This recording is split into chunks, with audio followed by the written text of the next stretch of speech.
पाठराखीण मालिकेच्या आजच्या भागामध्ये आपण पाहत आहोत की सुलोचना सूर्यवंशी या सगळ्यांसाठी गिफ्ट घेऊन आलेल्या असतात। त्यावेळेस भाग्यश्रीलाही म्हणतात की हे गिफ्ट तुझ्यासाठी आहे।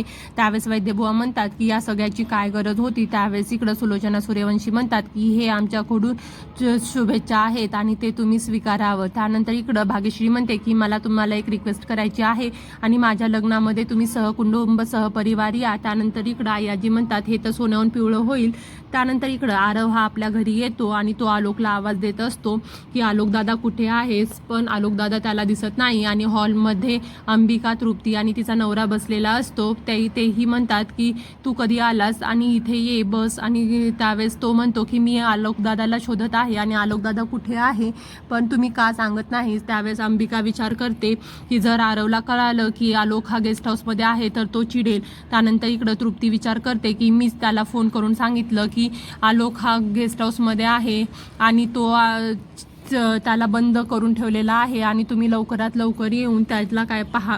त्यावेळेस ती म्हणते की आता खरी परीक्षा होईल की तुम्ही मला बसता उठता टोमणे मारता, आता मी तुम्हाला कशी तुमचा आई पण दाखवते।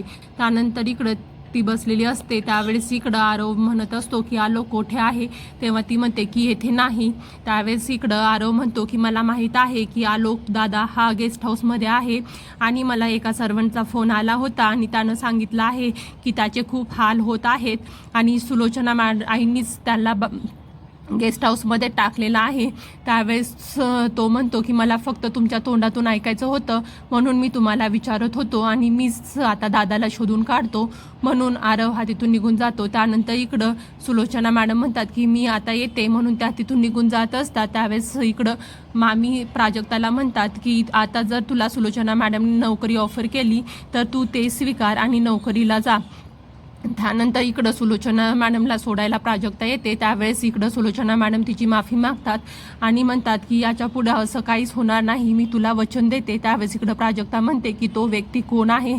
त्यावेळेस इकडं समर म्हणतो की प्राजक्ता टीचर तुम्ही या ना। त्यानंतर इकडं प्राजक्ता म्हणते की ठीक आहे मी येते। त्यानंतर इकडं सुलोचना मॅडम या घरी निघून जातात। इकडं आरव हा गेस्ट हाऊसमध्ये जातो आणि दार वाजवत असतो पण दार कोणीच उघडत नाही। त्यावेळेस ते दार ढकलल्यानंतर आपापला निघून जातं। तेव्हा आरव हा गेस्ट हाऊसमध्ये जातो तेव्हा त्याला तिथं आलोकदादा दिसत नाही। तो फक्त पाहतच राहतो आणि आलोकदादाला आवाज देतो। तेवढ्यात तिथे सगुणा येते आणि म्हणते की तुम्हाला कोण हवा आहे। त्यावेळेस तो आलोकदादाला आवाज देतो। त्यावेळेस सगुणा म्हणते ही सर्वंटची रूम आहे आणि आलोकदादा इथे कशाला राहील। त्यावेळेस तो सांगतो की मला इथल्या सर्वंटनीच फोन करून सांगितलं आहे की आलोकदादाचे खूप हाल होत आहेत आणि त्याला गेस्ट रूममध्ये ठेवलेलं आहे। तेवढ्यात तिथं सुलोचना येतात आणि म्हणतात की तुला तुझ्या आईला फोन करावा असं नाही वाटलं आणि तू डायरेक्ट कसा आलास। त्यावेळेस इकडं सुलोचना मॅडम विचार करतात की मला मुंबईहून फोन आला होता की 2 तासामध्ये आरव हे घरी पोहोचतील। त्यानंतर इकडं सुलोचना या सगुणाला फोन करून सांगतात की 2 तासामध्ये आरव येत आहे, तेव्हा तुला काय करायचं आहे ते माहीत आहे ना। त्यानंतर त्यामुळेच इकडं सगुणाने आलोकला त्याच्या रूममध्ये नेऊन त्याची सगळी व्यवस्था केलेली असते। त्यानंतर इकडं सुलोचना मॅडम म्हणतात की तुला एकदाही वाटलं नाही की आईला फोन करावा आणि परत विचारावं। त्यावेळेस इकडं आरव म्हणतो की मला एका सर्वंटचा फोन आला होता आणि त्याने सांगितलं की आपल्या आलोकदादाचे खूप हाल होत आहेत। त्यावेळेस इकडं सुलोचना मॅडम म्हणतात की तुला दुसऱ्यांच्या वरती विश्वास आहे पण तुम्हाला दोघाही भावांना आपल्या आईवरती विश्वास नाही। तरीही काही जरी झालं तरी आलोक हा माझा मुलगा आहे आणि मी तिच्या वाईटाचा कधीच विचार करणार नाही।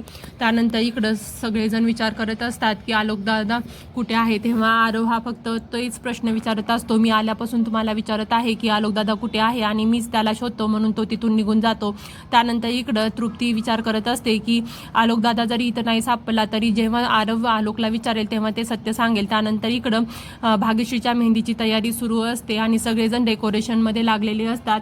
त्यावेळेस इकडं वैद्यबुवा म्हणतात की मी काही मदत करू का। त्यानंतर ते म्हणतात की आई आजी म्हणतात की तुम्ही कशाला काम करत आहात, तुम्ही आराम करत बसा आणि हे सगळे आहेत ना ते सगळे डेकोरेशनचं बघतील।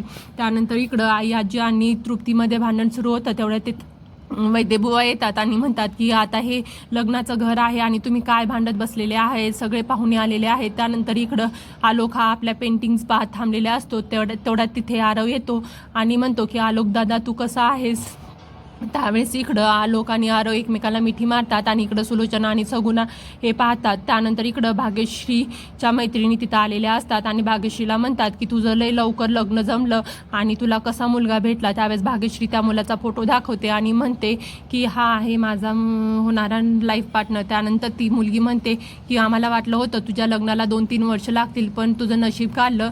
त्यावेळेस इकडं भाग्यश्री म्हणते मला माहीत आहे तुझा आता 4 दिवसापूर्वी ब्रेकअप झालेला आहे म्हणून तू माझ्यावरती जळत आहेस. त्यानंतर प्राजक्ता म्हणते की अगं सोडून दे ना आणि त्या दोघी तिथं बसतात. त्यावेळेस इकडं भाग्यश्री खूप खुश असते. त्यावेळेस ती म्हणते आत्ताच रोहनशी माझं बोलणं झालं आणि तो म्हणत होता की तो नर्वस असल्यामुळे हे सगळं सुरू आहे आणि लग्नानंतर आपल्यामध्ये बॉन्डिंग होईल. त्यानंतर इकडं प्राजक्ता आणि भाग्यश्री घरी येतात आणि म्हणतात की मामी हे पाहिलं का भाग्यश्रीने दुकानातील सगळे कोण घेऊन आलेले आहेत. त्यानंतर आई आजी ते कोण घेतात आणि म्हणतात की आता एवढ्यातच मेहंदी काढणाऱ्या येतील आणि तुम्ही लवकर लवकर तयार व्हा. त्यानंतर इकडं भाग्यश्रीला मेहंदी काढायच्या ठिकाणी बसवलं जातं आणि त्यावेळेस इकडं भाग्यश्रीला काढायला मेहंदीवाल्या पण येतात. त्यावेळेस प्राजक्ता म्हणते की हे मेहंदीची कोण आहेत आणि तिथून प्राजक्ता निघून जात असते. त्यावेळेस इकडं भाग्यश्री तिला म्हणते की जर तू आज माझ्या कार्यक्रमात आली नाहीस तर मी तुला परत कधीच तोंड दाखवणार नाही आणि तू माझी पाठराखीण आहेस आणि तूच माझ्या हातावर मेहंदी काढायला हवी. त्यावेळेस इकडं प्राजक्ता म्हणते की तुझं काय सुरू आहे आणि मेहंदीवाल्या आल्या आहेत ना त्या तुझ्या हातावर मेहंदी काढतील. पण इकडं प्राजक्ता विचार करते की मी मामींचा शब्द कसा सोडू.